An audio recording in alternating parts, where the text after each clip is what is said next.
और चलिए अब सीधा रुख करते हैं गृह मंत्री डॉक्टर नरोत्तम मिश्रा का, क्या कुछ कह रहे हैं सुनते हैं।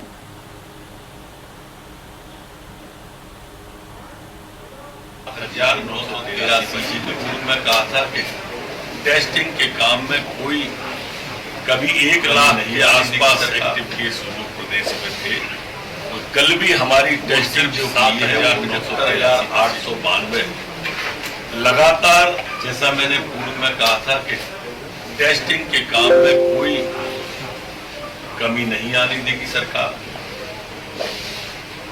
कल भी हमारी टेस्टिंग जो हुई है वो 75,892 मध्य प्रदेश के अंदर टेस्टिंग हुई है।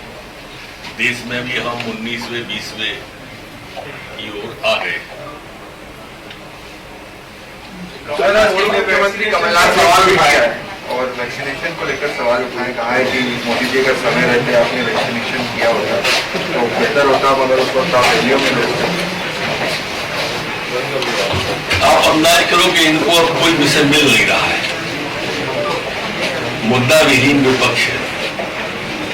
ये वो लोग वैक्सीनेशन की बात कर रहे हैं जिनने पोलियो और चेचक के टीके बनाने में बरसों लगाए,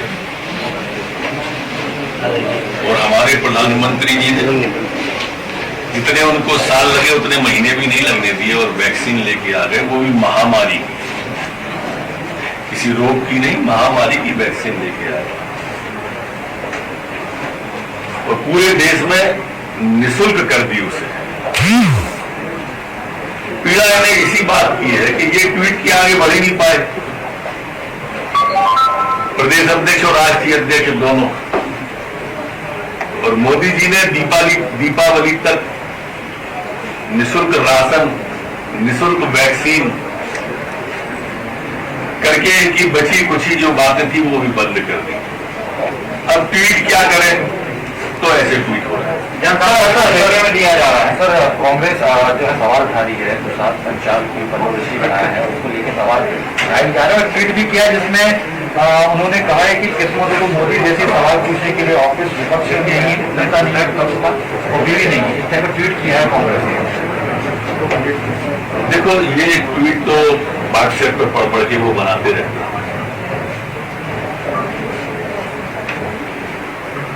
पर मोदी जी पर ये जो ट्वीट कर रहे हैं उन पर एक शायरी याद आती है। कोहनी पे टिके लोग, खूंटी पे टंगे लोग, बरगद की बात करते हैं गमले में लगे लोग। कहाँ मोदी जी और कहाँ ये ट्वीट कर रहे हैं। प्रसाद पंचाल के ऊपर मेरे ध्यान में आप लोगों के द्वारा ये विषय लाया है। मैं आपको कोई प्रतिक्रिया देने से बेहतर मैं पहले माननीय मुख्यमंत्री जी से बात करूं। जनसंपर्क को ठेके में दिया जा रहा है। जो कमलनाथ जी का मैंने भी पढ़ा है जो आप बात कर रहे हैं, ये वही कमलनाथ जी हैं जब मुख्यमंत्री पद से हटे तो जैनुमा होटल में पत्रकारों से माफी मांग रहे थे कि मैं आपके साथ न्याय नहीं कर पाया। ये वही कमलनाथ जी हैं जिन्होंने भाजपा और कांग्रेस में पत्रकारों को बांट दिया। ये वही कमलनाथ जी हैं जो अब अघोषित रूप से किसी बिना जनसंपर्क वाले व्यक्ति से जनसंपर्क का काम और गुजरात की कंपनी के द्वारा करवाना चाहते थे। न तो किसी से कुछ छिनने वाला है, न किसी को कोई नुकसान होने वाला है, न कोई बेरोजगार होने वाला है। अब इन्हें कुछ मुद्दा नहीं मिल रहा है, ये मूल बात। सर, पेट्रोल डीजल के दाम को लेकर कांग्रेस आंदोलन की बात कर रही है, एक बड़ा आंदोलन खड़े करने की तैयारी है। देखो, आप इनके सारे के सारे विषय देखो। कल इन्होंने किसानों पर ट्वीट किया, ये कमलनाथ जी ने उस कांग्रेस ने जो किसानों को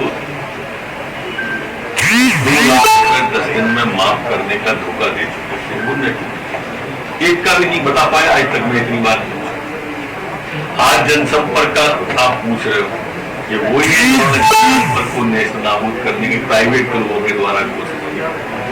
अब आप कह रहे हो कि डीजल पेट्रोल पे, ये डीजल पेट्रोल पे भी वही कांग्रेस है जिसने अपने घोषणा पत्र में कहा था कि सरकार बनते ही डीजल और पेट्रोल के दाम कम करेंगे। और उल्टा न करते तो करते कोई बात नहीं थी, नहीं माफ किया तो किया, बढ़ावा दिए पत्र में आने के बाद। तो इनको ये अधिकार है नहीं। कांग्रेस सर गुरुवार से जो है गुरुवार से जो है मार्केट पूरा खुल रहा है, सैटरडे लॉकडाउन नहीं रहेगा। अच्छी बात है, धीरे धीरे कोरोना पे विजय प्राप्त की है। समय समय अब परसों से खोलने की तरफ बढ़ेंगे और उसके बाद लगातार जहां पर कोरोना की संक्रमण दर नियंत्रण में आती जाएगी, लॉकडाउन को, कोरोना कर्फ्यू को समाप्त करते जाएंगे। तो सर वही मंडी को लेकर बड़ी स्थिति असमंजस में है, व्यापारी नहीं आ पा रहे हैं अपना सामान लेके मंडी को लेके। नहीं, मंडी में कोई असमंजस नहीं। मंडी तो कोरोना कर्फ्यू जब था तब भी चालू थी, मंडी अब भी चालू है, मंडियां आगे भी चालू रहेगी। तो आप सुन रहे थे गृह मंत्री डॉक्टर नरोत्तम मिश्रा को, जहां पर उन्होंने एक बार फिर कांग्रेस और साथ ही पूर्व मुख्यमंत्री कमलनाथ पर जमकर निशाना साधा। उन्होंने वैक्सीनेशन और टेस्टिंग को लेकर कहा कि किसी तरह की कोई कमी नहीं छोड़ी जाएगी। कांग्रेस की आदत है हमेशा जब कुछ अच्छा होता है तो इसी तरह की बातें करती है, क्योंकि अब उनके पास में कुछ और विषय नहीं बचा है। उन्होंने पत्रकारों तक को बीजेपी और कांग्रेस में बांट दिया था। वो वक्त भी उन्होंने याद दिलाया जब कमलनाथ ने मुख्यमंत्री पद से इस्तीफा दिया था और उन्होंने एक होटल में पत्रकार वार्ता के समय पत्रकारों से माफी मांगी थी। तो आप सीधा सुन रहे थे गृह मंत्री डॉक्टर नरोत्तम मिश्रा को।